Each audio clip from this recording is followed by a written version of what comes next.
哇，大家好，又到了全国直播时间哦。那这题呢，真的不简单。如果你会的话，你可以打趴全台湾大概90%的人，90%，然后因为只有10%会。好，你思考一下，你该怎么做？这个题目呢，要你因式分解哦。你乍看之下有5项，对不对？1、2、3、4、5。我们说项跟项之间是用加跟减隔开来，所以有5项。你5项你怎么把因式分解？所谓的因式分解是分成呱呱的连乘积嘛？对，我举例，这样好吗？可能2项或2项以上。好，开始了。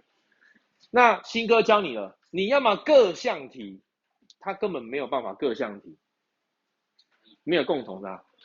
你说分组题，糟糕，它有5项，5项怎么分组？你说3个一组，2个一组哦。同学，这题是拆项且分组，通常怎么拆？拆正中间，因为降幂排列，拆这里。来，猜多少？完全被我命中，我讲过啦，拆成 ax 平方跟 bx 平方啊。你把负2拆成这2个啊。那拆完之后，同学我说过了，要分组的依据就是系数比。来，这记不记？1比，来看这边，1比什么？负2比 a， 对不对？然后呢，后面3个一组怎么比 ？b 比10比负15，有问题？这时候呢，同学等号要成立嘛，这是我们分组依据。你看吧，完全被我命中，是不是？有看懂前面3个，后面3个，系数比要相同。那你观察怎么比 ？A 跟 B 分别多少？太明显了。来看这边，这点比例嘛，你这2个比是等于这2个比，你1跟2会等于1跟2，1比负2等于多少比10？答案是负5。那再来呢？你觉得负2比 a 会等于10比负15？那 a 多少啊？10比负15是几比几月分？10比负15是2比负3啊？对啊，就2比负3，它负2正3嘛，结束了。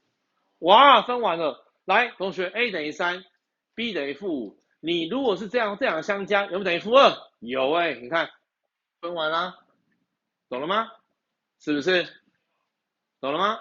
这同学 A 就是3 ，B 等于负5。这时候呢，你就可以很开心的来原式前3个一组多少？前3个一组来注意，A 不是等于3吗？B 等于负5嘛？来告诉我，当前3个一组可以提出谁？提出谁？大家都有谁？大家都有 x 平方嘛？提出来剩谁？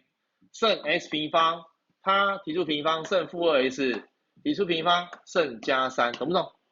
好，后面3个一组，这里来提出谁？大家都把负5提出来，知道吗？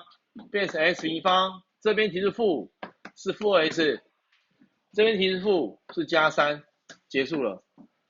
同学，这时候呢，怎么样？分成2组，这时候大家都有这个 x 平方减 2x 再加3，我们把大家都有的提出来，乘上呱呱，剩谁？剩 x 平方，剩谁？减5，懂不懂？